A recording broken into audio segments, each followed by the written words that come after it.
Hello, അസ്സലാമു അലൈക്കും. എന്തൊക്കെയാ, സുഖം തന്നെയല്ലേ എല്ലാവർക്കും? മഴയൊക്കെ കുറഞ്ഞല്ലോ അല്ലേ? കർക്കിടക മാസത്തിൽ കഴിക്കാൻ പറ്റിയ സൂപ്പ്, ആട്ട് സൂപ്പിൻ്റെ റെസിപ്പിയാണെന്ന് നമ്മൾ തയ്യാറാക്കുന്നത്. അതിനായിട്ട് കുറച്ച് ചെറിയുള്ളിയും വെളുത്തുള്ളിയും ഒരു കഷ്ണം ചുക്കാണ് വേണ്ടത്. ചുക്കില്ല കേട്ടോ, അതുകൊണ്ടാണ് ഞാൻ ഇഞ്ചി കഷ്ണം ഇട്ടത്. അതൊരു 10-25 ചെറിയുള്ളി, ഒരു 10-15 വെളുത്തുള്ളി എടുത്തിട്ടുണ്ട്. പിന്നെ 3 കപ്പ് വെള്ളം ഒഴിച്ചു കൊടുത്തു. മണ്ണിൻ്റെ കലത്തിലാണ് കേട്ടോ നമ്മൾ ഈ സൂപ്പ് ഉണ്ടാക്കുന്നത്.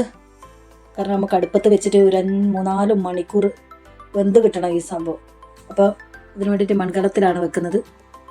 കുറച്ച് ഉപ്പിട്ട് കൊടുത്ത് കുറച്ച് മഞ്ഞൾപ്പൊടിയും, ഇതിലാകപ്പാടെ ചെറിയുള്ളിയും വെളുത്തുള്ളി, ഉപ്പും മഞ്ഞൾപ്പൊടിയും കുരുമുളക് പൊടിയും മല്ലിയിലയാണ് നമ്മൾ സൂപ്പിൽ ചേർക്കുന്നത് കേട്ടോ.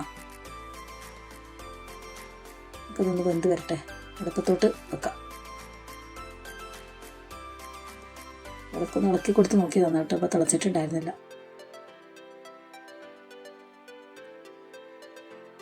ഇനി ചെറുത് തീയിൽ കിടന്ന് അങ്ങനെ വേവട്ടെ.